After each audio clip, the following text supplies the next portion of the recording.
오늘 은혜 받으실 하나님의 말씀은 구약성경 잠언서 11장 24절에서 25절 그리고 19장 17절 말씀입니다. 흩어 구제하여도 더욱 부하게 되는 일이 있나니 과도히 아껴도 가난하게 될 뿐이니라. 구제를 좋아하는 자는 풍족하여질 것이요 남을 윤택하게 하는 자는 자기도 윤택하여 지리라. 아멘. 19장 17절 말씀입니다. 932면에 있습니다. 봉독합니다. 가난한 자를 불쌍히 여기는 것은 야훼께 구워드리는 것이니 그의 선행을 그에게 갚아 주시리라. 아멘. 오늘 잠언 11장 24절 25절 19장 17절 말씀에 근거해서 베푸는 복된 신앙, 한번 따라 합시다. 베푸는 복된 신앙, 이런 제목으로 우리 하나님 말씀을 나누겠습니다. 사랑하는 성도 여러분, 신앙생활을 한다는 것은 하나님 앞에서 그분을 항상 인정하고 경외함으로 살아가는 것을 의미합니다. 신앙은 뭐냐? 하나님, 하나님, 하나님 이러고 살아가는 거예요. 지난주에 우리는 로마 109장 고넬료의 경건한 삶에 대해서 말씀을 나눴죠.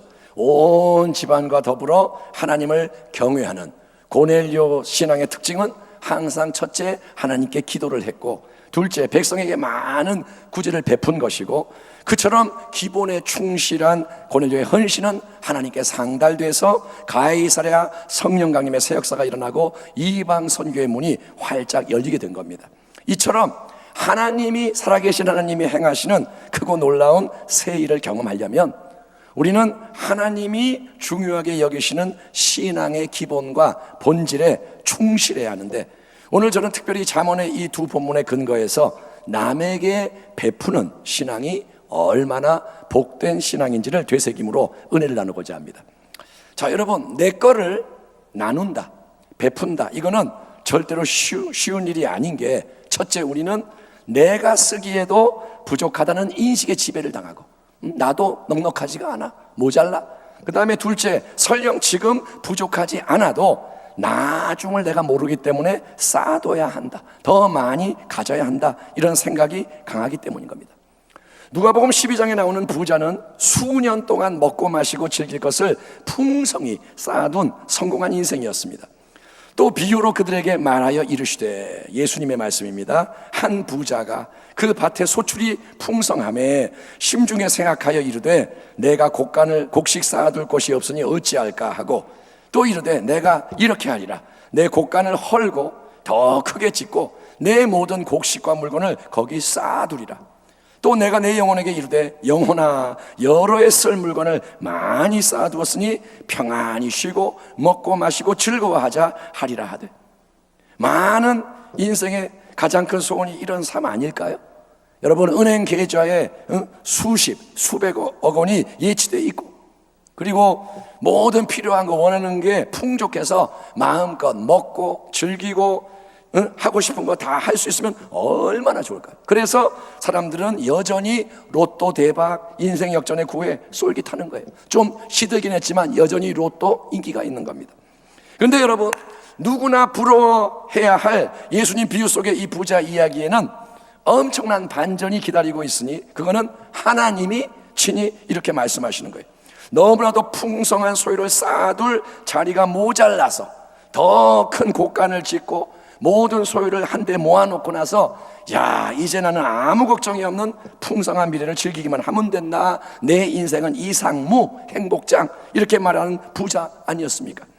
그러나 하나님은 이르시되 어리석은 자여, 오늘 밤에 네 영혼을 도로 찾으리니 그러면 네 준비한 것이 누구의 것이 되겠느냐 하셨으니, 자기를 위하여 재물을 쌓아두고 하나님께 대하여 부요하지 못한 자가 이와 같으니라.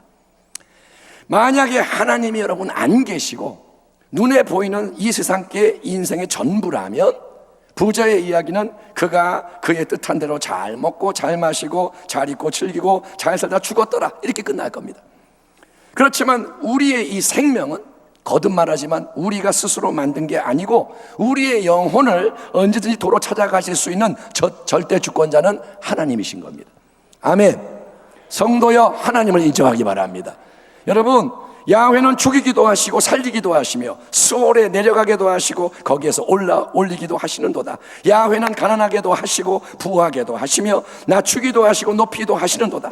사람이 마음으로 자기의 길을 계획할지라도 그의 걸음을 인도하시는 이는 야훼시니라. 아멘. 아멘. 그렇기 때문에 우리는 우리 인생의 이 초점을 항상 하나님, 내게 생명의 시작을 허락하셨을 뿐 아니라 언제든지 내 영혼을 도로 찾으심으로 이 땅에서의 삶을 마감하게 하시고 삶의 열매를 평가하시는 하나님께 초점을 맞추고 그 하나님의 거룩한 뜻을 깨달아 알고 행하기에 힘쓰는 참된 신앙으로 변화해야 할 줄 믿습니다. 신앙이 더 하나님께로 가야 되는 거예요. 아멘. 그렇다면 보세요. 재물과 소유, 여기에 대한 우리의 태도와 행함은 어떠해야 할까요? 우리가 물질에 대해서, 소유에 대해서 어떻게 해야 할까요? 이에 대한 하나님 말씀에 명확하고도 일관된 대답은 너희는 기쁨과 즐거움으로 풍성히 수시로 조건 없이 구제하며 베푸는 자가 되라. 이게 하나님 말씀인 거예요. 한번 따라 합시다. 너희는 베풀어라, 구제해라. 잠언 11장 본문에서 솔로몬이 이렇게 말합니다. 흩어 구제하여도 더욱 부하게 되는 일이 있나니 과도히 아껴도 가난하게 될 뿐이니라. 구제를 좋아하는 자는 풍족하여질 것이요 남을 윤택하게 하는 자는 자기도 윤택하여지리라. 여러분, 하나님의 이 말씀은 이 땅에 속하는 경험적이며 상식적인 진리가 아니라 이 말씀은 하늘에 속하는 더 높고 영원한 진리인 거예요. 아멘. 세상 지식은 딴 데서 배우면 되지만 하나님 말씀은 하나님의 영원한 진리. 그래서 하나님의 이 말씀은 자주 우리의 가치관과 충돌하고 우리 마음에 안 맞고 부대끼는 거예요. 성경을 읽을 때 다 이해되는 게 아니라 이게 뭐야, 이상해, 자꾸 마음에 부대끼는 거예요. 여러분, 어리석은 부자가 그랬듯이 인간은, 우리는 본능적으로 자기 것을 꽉 움켜잡고 더 많이 모아서 쌓아두고 싶어 하지만 일단은 재물을 모으는 게 뜻대로 잘 되나요? 아니요. 그게 쉽지가 않아요. 힘쓰고 애쓰고 아끼고 절약하고, 그런데 나는 돈 모으려고 애를 쓰는데 어느 날 뜻밖의 일이 생기고 문제가 터지고, 그래서 애지중지하던 물질이 순식간에 떠나가는 거예요. 나는 돈을 모으려고 그러는데 교통사고가 나. 그러면 수리비 들어가고 애가 아파. 그래서 이렇게 저렇게 내가 아끼는 물질이 자꾸 나가는 거예요. 과도히 아껴도 가난하게 될 뿐이니라. 지혜로운 솔로몬 왕은 이미 3000년 전에 이 진리에 대해서 잘 알고 있었고 재물에 대한 애착과 우리의 노력이 풍요를 가져오는 게 아님을 지적하고 있는 거예요. 내가 아낀다고, 내가 모은다고 부자가 되는 게 아니라는 거예요. 그렇다면 풍족함과 윤택을 가져오는 복의 역사는 어떻게 일어날까요? 세상의 이치로는 잘 이해되지 않겠지만 누구보다 부유했던 지혜의 왕 솔로몬의 조언에 관심이 있으시다면 그가 이렇게 말하는 걸 들으시기 바랍니다. 그는 뭐라 하느냐? 흩어 구제하여도 더욱 부하게 되는 일이 있나니. 여러분, 흩어, 그러니까 사방팔방으로 흩어서 열심히 계속 구제를 하는데 더욱 부유하게 되는 일이 일어난다는 거예요. 25절은 이 진리를 더 분명하게 말합니다. 구제를 좋아하는 자는 풍족하여질 것이요 남을 윤택하게 하는 자는 자기도 윤택하여지리라. 아멘. 예, 아멘이 잘 안 나오죠? 참 이상하죠? 예, 내 거를 남에게 줘버리면 그만큼 내 물질이 없어지고 소유가 줄어드는 겁니다. 1 더하기 1은 2, 2 빼기 1은 1. 우리가 배운 산술은 자꾸 더하고 취하고 쌓아야 많아지는 반면에 계속 빼고 나눠주면 점점 줄어들고 없어져서 결국은 빈털터리가 되기 때문에 우리는 첫째, 받는 것을 주는 것보다 좋아하고, 그렇잖아요. 우리는 받는 게 훨씬 좋아요. 내가 뭐 주는 거는 싫고 받는 건 좋아. 그 다음에 둘째, 주더라도 거저, 공짜가 아니라 give and take, 주거니 받거니. 내가 하나 줬으면 너도 하나 주고, 기왕이면 내가 하나 줬는데 네가 나 2개 주고, 그렇게 서로에게 유익이 되고 적어도 내가 손해를 보지 않아야 관계를 유지하는 거예요. 이 사람은 계속 보니까 손해를 봐. 아, 그럼 너하고는 내가 안 사귈래? 친구인데 얘는 밥을 안 사고 맨날 얻어먹어. 그러면 너 이제 야 그만 만나자. 이게 우리의 관계라는 거예요. 하지만 여러분, 구제는 give and take가 아니라 그냥 give입니다. 아멘. 구제는 뭐냐? give and take가 아니라 그냥 give, 주는 거예요. 상대방에게 조건 없이 거저 주는 겁니다. 왜냐하면 구제라는 것은 가난하고 약한 자, 보호와 공급이 절실히 필요한 자에게 그가 누구냐와 상관없이 긍휼과 자비를 베푸는 거기 때문입니다. 예수님은 어느 날 그분을 시험하기 위해 찾아온 율법교사와 대화를 나누시던 중에 한 사마리아 사람의 자비로운 행위에 대해서 말씀을 하셨습니다. 그 사람이 율법교사가 자기를 옳게 보이려고 예수께 여짜오되 그러면 내 이웃이 누구니까? 내가 내 자신처럼 사랑하고 섬겨야 할 이웃, 누가 나의 이웃입니까? 어디까지 이웃입니까? 예수께서 대답하여 이르시되 어떤 사람이 예루살렘에서 여리고로 내려가다가 강도를 만나매 강도들이 그 옷을 벗기고 때려 거의 죽은 것을 버리고 갔더라. 마침 한 제사장이 그 길로 내려가다가 그를 보고 피하여 지나가고 또 이와 같이 한 레위인도 그곳에 이르러 그를 보고 피하여 지나가되 어떤 사마리아 사람은 여행하는 중 거기 이르러 그를 보고 불쌍히 여겨 가까이 가서 기름과 포도주를 그 상처에 붓고 싸매고 자기 짐승에 태워 주막으로 데리고 가서 돌보아 주니라. 그 이튿날 그가 주막 주인에게 데나리온 2를 내어주며 이르되 이 사람을 돌보아 주라. 비용이 더 들면 내가 돌아올 때에 갚으리라 하였으니 네 생각에는 이 3사람 중에 누가 강도 만난 자의 이웃이 되겠느냐? 이르되 자비를 베푼 자니이다. 예수께서 이르시되 가서 너도 이와 같이 하라 하시니라. 어렵고 힘든 사람, 공경에 처한 약자는 너무도 많아요. 가난한 자, 약한 자 너무도 많지만 대개 우리는 그런 낮은 곳에 있는 사람들보다는 나보다 더 높은 곳에 있는 힘 있는 자, 강한 자, 부한 자, 영향력 있는 자를 바라보면서 그런 사람들에게 잘 보이려고 그들과 더 가까워지고 그들의 도움, 지지를 얻는데 우리는 관심을 갖는 거예요. 엄마가 말합니다. 얘야, 걔는 만나지 마라, 친구하지 마라. 왜? 너무 가난하다. 걔는 집안이 우리와 안 같다. 그래서 사람들은 뭐라 하냐? 높은 데를 바라보고 더 높이 올라가라, 이렇게 말하는 거예요. 누가 나의 이웃입니까? 내가 가까이 하고 잘 지내야 하는 사람의 범위는 어디까지입니까? 우리는 가족과 친구를 챙기고 고향 사람, 동문을 챙기고 뭐가 됐든 나와 상관이 있는 사람하고만 교제하는 것이 익숙합니다. 교회 안에서도 나하고 상관이 있으면 우리 교구니까, 여기는 우리 식구니까 뭐 이 사람은 내가 가까이 하지만 저 사람은 나 몰라. 같은 교회 안에서도 담이 있어요. 하지만 예수님은 누가 나의 이웃입니까? 라고 질문하는 율법교사에게 그 질문의 방향을 바꿔라. 누가 강도 만난 사람의 입장에서 볼 때 그에게 이웃이 되어 주었느냐라고 되물으시는 거예요. 중요한 거는 누가 네 이웃이 아니냐가 아니라 그 강도 만난 사람의 이웃이 누구냐, 이렇게 묻는 거예요. 여러분 보세요. 만약에 너 자신이 어느 날 강도를 만나서 죽도록 얻어맞고 속옷까지 빨가벗 낀 채 이제 길바닥에 쓰러져 있는 비참한 상황에 처해 있다면, 지금 네가 죽어가고 있다면 너는 어떤 사람을 간절히 만나고 싶고 그가 너에게 어떤 일을 해주면 좋겠다고 생각하느냐?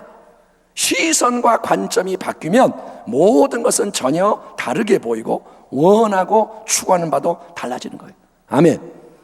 지금 내가 건강하고 뭐가 있고 그래서 누가 내 이웃이에요? 이렇게 묻는 나에게 어느 날 내가 강도 만난 자가 돼서 쓰러져 있다면 그때는 누가 강도 만난 자의 이웃, 나를 도와줄 수 있습니까? 이 질문이 나온다는 거예요.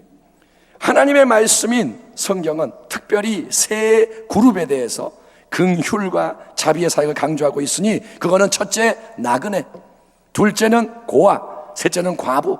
그들을 함부로 대하지 말고 선대하라, 이렇게 성경이 말합니다. 신명기 24장 너는 객이나 고아의 송사를 억울하게 하지 말며 과부의 옷을 전당 잡지 말라. 너는 애굽에서 종되었던 일과 네 하나님 야훼께서 너를 거기서 속량하신 것을 기억하라. 이러므로 내가 내게 이 일을 행하라 명령하노라. 네가 밭에서 곡식을 베일 때에 그 한 묶음을 밭에 잊어버렸거든 다시 가서 가져오지 말고 나그네와 고아와 과부를 위하여 남겨두라. 그리하면 내 하나님 야훼께서 내 손으로 하는 모든 일에 복을 내리시리라. 네가 내 감람나무를 떤 후에 그 가지를 다시 살피지 말고 그 남은 것은 객과 고아와 과부를 위하여 남겨두며 네가 내 포도원의 포도를 딴 후에 그 남은 것을 다시 따지 말고 객과 고아와 과부를 위하여 남겨두라. 너는 애굽 땅에서 종 되었던 것을 기억하라. 이러므로 내가 네게 이 일을 행하라 명하노라. 이처럼 하나님이 친히 택하여 세우신 거룩한 백성의 삶에는 약하고 궁핍한 자에 대한 특별한 관심과 헌신이 중요한 거예요. 여러분, 우리가 하나님의 사람이라면, 하나님의 백성이라면 우리에게는 이제 약한 자에 대한 사랑과 헌신이 필요한 줄 믿습니다. 내 수준과 취향에 맞는 사람만 가까이 할래. 내게 필요하고 유익한 사람만 골라서 사귀겠다. 그거는 세상의 풍조예요. 그거는 성화되지 못한 여러분 껍데기 신자의 증표인 거예요. 내가 예수를 믿는데 여전히 나는 뭐라 그러냐? 나는 이 사람 싫어. 나는 이 사람이 좋아. 난 이 사람하고만 사귈래. 그렇게 말하는 거는 세상적인 사람이라는 거예요. 예수를 믿어도 세상적인 마음이라는 거예요. 예수님은 가장 높은 영광 보좌에 거하시는 하나님의 아들이 이 땅의 가장 낮은 곳으로 오셔서 자신의 모든 것을 내주심으로 우리를 섬기신 사랑과 자비의 주님이시죠. 그럼 우리 주 예수 그리스도의 은혜를 너희가 알거니와 부유하신 이로써 너희를 위하여 가난하게 되심은 그의 가난함으로 말미암아 너희를 부유하게 하려 하심이라. 아멘. 아멘. 그렇기 때문에 예수님을 참되게 믿는 모든 시대의 성도는 자기를 비우고 생명까지 내주신 주님의 사랑과 새 생명의 능력 안에서 그분처럼 더 높은 곳이 아니라 낮은 곳으로 내려가며 더 많은 사람에게 내가 가진 것을 기꺼이 내어 줌으로써 사람을 살리고 세우는 하나님 나라의 사신이 되어야 할 줄 믿습니다. 이 땅에서 우리는 하나님 나라의 사람으로 살아야 되는 거예요. 내가 먼저 여러분 충분히 가져야 남는 것을 나눠줄 수 있다고 생각한다면 그 사람은 절대로 남에게 풍성히 베푸는 인생이 될 수 없음이 분명합니다. 왜냐하면 내가 충분히 가져서 만족하는 일은 밑빠진 독처럼 욕심이 끝없는 우리 인생에게 절대로 일어나지 않기 때문이에요. 돈을 내가 1억을 가졌다. 그럼 만족할 것 같아요? 아니요. 2억, 3억 갖고 싶은 거예요. 여러분, 돈이 100억 있으면 만족할까요? 아니요. 더 많이 갖고 싶은 거예요. 하지만 여러분, 이 밑빠진 독을 막으면 항아리가 금방 채워지고 넘쳐나는 새 역사가 일어날 수 있는데, 그래서 필요한 게 뭐냐? 바로 자족하는 지혜로운 마음이에요. 아멘. 한번 따라 합시다. 자족. 이 두 글자를 기억하십시오. 자족. 아멘. 사도 바울은 말합니다. 그러나 자족하는 마음이 있으면 경건은 큰 이익이 되느니라. 우리가 세상에 아무것도 가지고 온 것이 없음에 또한 아무것도 가지고 가지 못하리니 우리가 먹을 것과 입을 것이 있은즉 족한 줄로 알 것이니라. 부하려 하는 자들은 시험과 올무와 여러 가지 어리석고 해로운 욕심에 떨어지나니 그 사람으로 파멸과 멸망에 빠지게 하는 것이라. 돈을 사랑함이 일만 악의 뿌리가 되나니 이것을 탐내는 자들은 미혹을 받아 믿음에서 떠나 많은 근심으로써 자기를 찔러도다. 물질, 재물, 소유, 돈이 내 마음을 지배하는 우상이 되면 일만 가지 다른 악이 그 탐욕에서 흘러나와서 신앙과 인생을 망치기 때문에 하나님은 우리에게 자족하는 마음, 그러니까 항상 지금 주어진 것들을 온전히 기뻐하고 감사하는 마음을 가져라라고 명하시는 거예요. 하나님 지금 당신에게 말하는 거예요. 얘야, 너 없는 게 많지? 예, 없는 게 많아요. 그런데 만족해라. 하나님은 그렇게 말하는 거예요. 우리가 세상에 아무것도 가지고 온 것이 없음에, 그렇잖아요. 또한 아무것도 가지고 가지 못하리니 우리가 먹을 것과 입을 것이 있은즉 족한 줄로 알 것이니라. 만약에 여러분 이 자족의 진리가 성령님의 은혜 역사로 깨달아지고 믿어진다면 축하드립니다. 당신은 그 진리로 인해 이미 가장 부유한 사람이고 놀라운 자유를 누리는 인생이 된 거예요. 이 말씀이 마음에 와닿는다면 당신은 복받은 사람이에요. 아멘.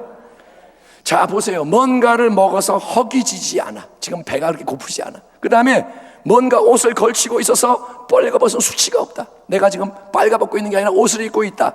그러면 자족하는 마음은 뭐라냐? 할렐루야, 하나님 감사합니다. 이것으로 내게는 육신의 근본적인 필요가 다 채워졌고 나는 이제 온전히 만족합니다 라고 외칠 수 있는 거예요.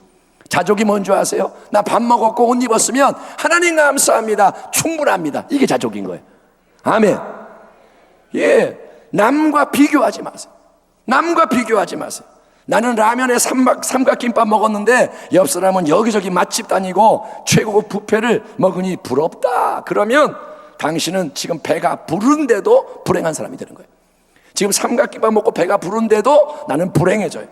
저 멀리 아프리카의 불쌍한 사람들의 얼굴을 잠시 떠올려 본다면 내가 남과 비교함으로 하찮게 여기는 이게 얼마나 크고 귀한 건지를 깨닫게 되는 겁니다. 그러니 일단 자족하는 신앙의 자세가 무엇보다 중요합니다. 한번 따라합시다. 하나님 감사합니다. 예, 따라하세요. 하나님 감사합니다. 지금 제게 있는 것이 하나님의 선물이며 나는 만족하기를 결심합니다. 예, 마음은 안 그렇죠. 마음은 안 따라오죠. 그런데 이게 변화의 시작인 거예요. 내가 자족이 뭔지를 깨닫고 그렇게 갈래요. 나 그쪽으로 갈래요. 나는 그거를 원해요. 이게 결단이라는 거예요. 아멘.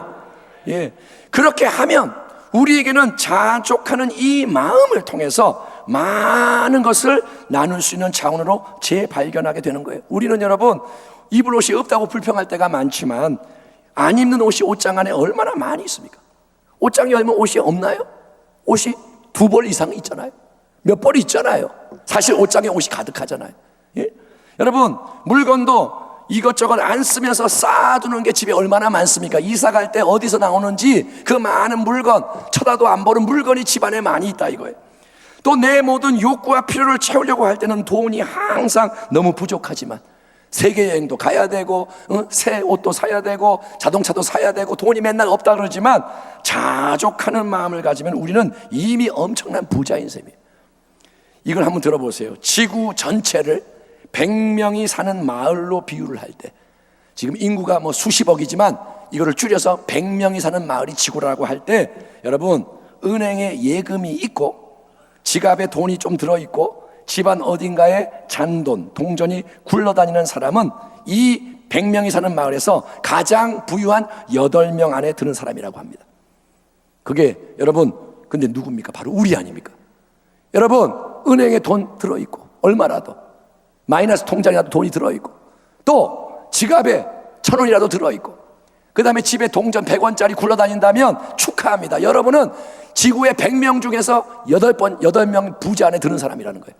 전 세계적으로 그래요. 우리가 사는 대한민국의 상황이 이러니까 우리가 가난하다 그러지 여러분 아프리카나 인도나 어디 저기 못 보면 다 아무것도 없어요.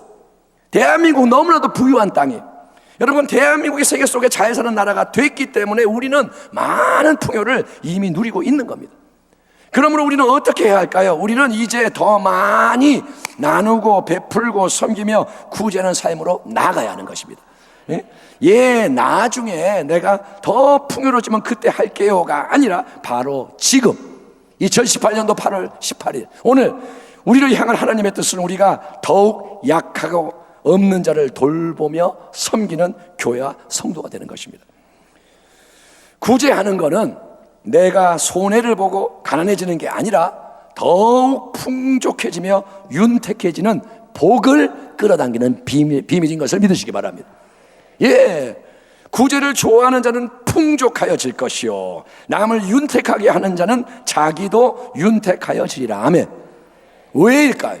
왜일까요? 어째서 세상적으로 인간의 경험 상식으로는 이해가 안 되는 풍족함과 윤택함이 구제하는 사람에게 임한다고 성경이 말씀하는 걸까요? 이에 대한 놀라운 해답은 오늘의 또 다른 본문인 잠언 19장 17절에서 발견할 수가 있습니다. 자, 지혜왕 솔로몬이 또 이렇게 말합니다. 가난한 자를 불쌍히 여기는 것은 야훼께 구워 드리는 것이니 그의 선행을 그에게 갚아 주시리라. 한번 같이 따라해 봅니다. 가난한 자를 불쌍히 여기는 것은 하나님께 구워 드리는 것이다. 그 선행을 갚아 주시리라. 여러분, 하나님이 빚을 지신다는 말이 이해가 됩니까? 아니, 하나님은 모든 것을 친히 창조하신 가장 부유하고 풍족하신 분, 시편을 보면 땅과 거기에 충만한 것과 세계와 그 가운데 사는 자들은 다 야훼의 것이로다.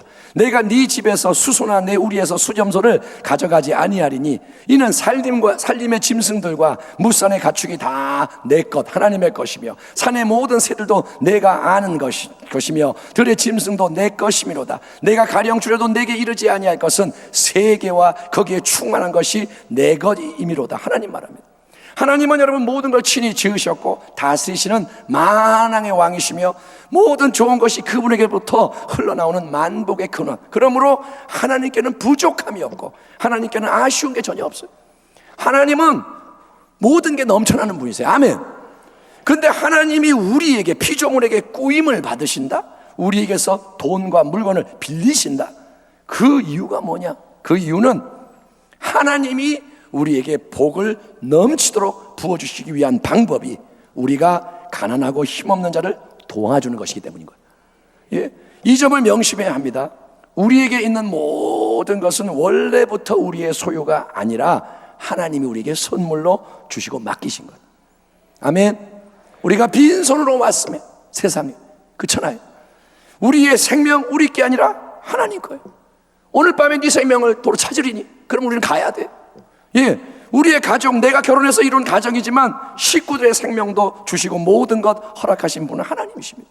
또 물질, 내가 수고해서 번 물질이라도 그거를 예비하시고 어떻게 하신 분은 하나님. 이처럼 이 세상의 모든 것이 그렇듯이 내게 있는 모든 것도 결국은 하나님 때문에 존재하고 하나님이 내게 주신 겁니다. 그러므로 우리는 내 것을 남에게 베푸는 게 아니라 첫째, 하나님이 주시는 것을 하나님 말씀대로 베풀고 사용하는 것입니다. 아멘. 우리는 뭐냐? 청지기예요. 우리는 주인이 아닙니다. 청지기. 아멘. 예. 근데 하나님은 그런 청지기의 섬김을 아주 귀하게 기특하게 보시는 거예요. 청지기가 잘하면 하나님이 기뻐하시는 거예요. 그리고 마치 하나님 자신이 우리에게서 빚을 지시는 것처럼 여기시는 겁니다. 독생자 예수님을 십자가에 내주시기까지 사랑이 넘치는 하나님은 모든 인생을 사랑하시되 특별히 약하고 궁핍하고 낮은 자를 긍휼히 여기시며 돌보시는 분이십니다. 그러나 하나님은 혼자 그 일을 행하시지 않으시고 우리의 나누고 베푸는 신앙을 통해서 그 일을 이루기 원하시는 줄 믿습니다. 왜냐? 세 가지입니다. 그래야 첫째, 우리의 보물이 영원한 하늘에 쌓이기 때문입니다. 너희를 위하여 보물을 땅에 쌓아두지 말라. 거기는 좀과 동록이 해하며 도둑이 구멍을 뚫고 도둑질 하느니라. 오직 너희를 위하여 보물을 하늘에 쌓아두라. 거기는 좀이나 동록이 해하지 못하며 도둑이 구멍을 뚫지도 못하고 도둑질도 못하느니라. 네 보물이 있는 곳에 네 마음도 있느니라. 이 땅에 여러분 재물을 잔뜩 쌓아두고 자만하던 부자는 죽음이 찾아오던 순간 모든 것을 잃어버리는 어리석은 사람이 되고 말았습니다. 참된 지혜, 참된 성공은 보물을 이 땅이 아니라 하늘에 쌓아두는 것임을 깨닫기 바랍니다. 아멘. 죽기 전에 많이 하늘에 쌓아두기 바랍니다. 예, 하늘에서 부자가 되기 바랍니다. 둘째, 나누고 베푸는 것은 행함이 있는 참된 믿음과 사랑의 표현이며 예수님을 닮아가는 길이기 때문에 축복인 거예요. 한번 따라합니다. 나누고 섬기면 믿음과 사랑이 넘쳐나고 예수님을 닮아간다. 야고보서 2장, 내 형제들아 만일 사람이 믿음이 있노라 하고 행함이 없으면 무슨 유익이 있으리요? 그 믿음이 능히 자기를 구원하겠느냐? 여러분, 이거는 구원과도 연결되는 문제예요. 구원은 참된 믿음으로 얻는데 네 믿음이 진짜냐 가짜냐 지금 그 말을 하는 거예요. 만일 형제나 자매가 헐벗고 일용할 양식이 없는데 너희 중에 누구든지 그에게 이르되 평안히 가라, 덥게 하라, 배부르게 하라며 그 몸에 쓸 것을 주지 아니하면 무슨 유익이 있으리요? 이와 같이 행함이 없는 믿음은 그 자체가 죽은 것이라. 누가 이 세상의 재물을 가지고 형제의 궁핍함을 보고도 도와줄 마음을 닫으면 하나님의 사랑이 어찌 그 속에 거하겠느냐? 자녀들아, 우리가 말과 혀로만 사랑하지 말고 행함과 진실함으로 하자. 이로써 우리가 진리에 속한 줄을 알고 또 우리 마음을 주 앞에서 굳세게 하리니. 힘들지만 계속 운동을 하면 근육이 생기고 힘이 세지는 것처럼 우리가 믿음과 사랑으로 계속 베풀고 섬기는 삶을 살아갈 때 여러분, 우리의 마음은 예수님의 마음으로 점점 더 변화되는 것을 믿으시기 바랍니다. 여러분, 예수님을 닮아가기 바랍니다. 그러려면 움직이셔야 돼요. 아멘. 예배도 움직이는 예배를 드리세요. 아멘. 맨날 찬양을 이렇게만 하면 요만큼밖에 안 돼요. 근데 주여 하고 찬양하면 은혜가 열려지는 거예요. 움직이라는 거예요. 아멘. 수동적이 되지 말고 이제는 적극적으로 온전하게 마음을 다하고 뜻을 다하고 힘을 다하여 나아가는 겁니다. 여러분, 말로만 주여 주여 한다고 성화되는 거 아니에요. 오래 믿는다고 성화되는 거 아니에요. 자기를 부인하는 십자가의 은혜 안에서 더 많이 나누고 베풀고 섬길 때 주님의 마음과 형상이 우리 안에 더 풍성해지고 온전해지는 줄 믿습니다. 첫째, 베풀면 하늘에 쌓이고, 둘째, 베풀면 사랑과 믿음이 커지고 예수님 닮아갑니다. 그리고 셋째로, 나누고 베푸는 신앙이 복된 이유는 하나님이 그거를 반드시 더 풍성히 갚아주시기 때문인 줄 믿습니다. 이것은 여러분, 하나님께서 나중에 우리가 저 천국에 가면 영원한 유산과 상급을 주시는 것만을 약속하는 게 아닙니다. 물론 가장 큰 축복은 저 천국에 가서 영원한 천국에서 누리게 될 영광스러운 축복, 천국 갔을 때 멸관을 쓰는 것, 천국 갔을 때 칭찬을 받는 것, 천국 갔을 때 하나님의 유산을 받는 것, 이게 가장 큰 축복이고, 그래서 우리는 보물을 이 땅이 아니라 하늘에 쌓아둬야 하는 겁니다. 그러나 하나님은 이 땅에서 살아가는 동안에도 가난한 자를 긍휼과 사랑으로 도와주고 섬기는 사람에게 마치 빚쟁이가 빚을 반드시 갚아야 하는 것처럼 더 풍성한 복으로 보상하신다고 분명히 말씀하고 계세요. 오늘 여러분 읽으셨잖아요. 하나님 뭐라냐? 하나님이 갚아주신다는 거예요. 내가 빚을 졌으니까 내가 갚아줄게, 그렇게 말하는 거예요. 왜냐? 그 이유는 남에게 잘 베풀고 나누고 섬기는 사람은 축복의 창고가 아니라 축복의 통로로서 아무리 많은 복을 부어 주셔도 부패하지 않고 망하지 않기 때문인 거예요. 아멘. 예, 오늘 말씀을 제가 준비하면서 묵상하면서 이게 마음에 와닿았어요. 아, 그렇구나. 여러분, 물질의 욕심을 가지고 움켜쥐면 그것은 고여서 썩는 물, 일만하게 뿌리가 되지만, 여러분이 물질의 마음이 가서 붙잡으면 그거는 썩는 물이 되고 독약이 되고, 이거는 일만하게 뿌리가 되는 거예요. 이것 때문에 죄를 자꾸 짓게 되는 거예요. 하지만 물질을 계속 나누고 베풀고 흘려보내면 하나님의 축복은 멈추지 않고 계속 흘러 들어와서 점점 더 많은 사람을 살리고 오병이의 기적이 일어나게 하는 것을 믿으시기 바랍니다. 여러분, 하나의 인생 때문에 많은 사람이 살아나게 된다는 거예요. 예, 그렇기 때문에 이제 우리 교회와 성도는 더욱더 나누고 베풀고 섬기며 구제하는 자리로 나아가기를 결단하고 그 일을 시작하고자 합니다. 시작은 미비할 수 있습니다. 처음부터 거창한 거 하자는 거 아닙니다. 가장 간단하게 집에서 안 쓰는 물건, 그걸 갖다가 갖고 와서 나눠주는 거예요. 나에게는 필요 없지만 누군가는 절실히 필요할 수 있다 이거예요. 그래서 작게 시작해. 하지만 여러분, 아예 이 작은 도시락이 예수님 손에 들려져서 축복받고 나눠졌을 때 수만 명이 배불리 먹고도 남은 위대한 기적이 베세다 광야에서 일어났듯이, 또 가나의 혼인잔치에서 물이 변하여 최상급 포도주로 풍성히 공급되는 역사가 일어났듯이, 하나님의 뜻에 순종하면 좋으신 하나님은 이제 우리 교회와 성도님들의 삶에 놀라운 새일을 반드시 나타내실 것입니다. 더욱더 하나님 말씀대로, 아멘, 하나님 말씀은 진리입니다. 아멘. 더욱더 이 성경 말씀대로 낮은 곳을 향해 나아가며 이제 더 이상 높은 데 바라보며 부러워하지 말고 남하고 비교하지 말고 더 낮은 데 바라보고 나아가며 사랑으로 베풀고 섬기는 복된 신앙의 소문난 공동체가 되기를. 아멘. 순복음 부평교회 그러면 섬김이 넘치는 교회. 아멘. 그런 소문이 나게 되기를 우리의 참 생명과 풍성함이 되시는 우리의 구주 예수 그리스도의 이름으로 축원합니다. 기도하겠습니다. 하나님 감사합니다. 우리는 이런 교회가 되어야 마땅합니다. 우리는 이런 삶을 살아야 마땅합니다. 주님, 이런 마음을 지금이라도 주시니 감사합니다. 이제는 우리 교회가 모든 속박을 벗어버리게 하여 주시고, 하나님 이제는 기꺼이 주님이 주신 많은 모든 것을 베풀고 나누고 흘려보내게 하여 주옵소서. 하나님의 영광을 위하여 이 일을 시작할 때 주여 우리를 축복하여 주옵시고, 하늘의 보화가 쌓이고 우리 예수님 닮아가고 하나님의 은혜가 넘쳐나서 정말 하나님의 영광을 이 땅에서 보게 하여 주시옵소서. 감사하며 예수님의 이름으로 축복하고 기도하옵나이다. 아멘.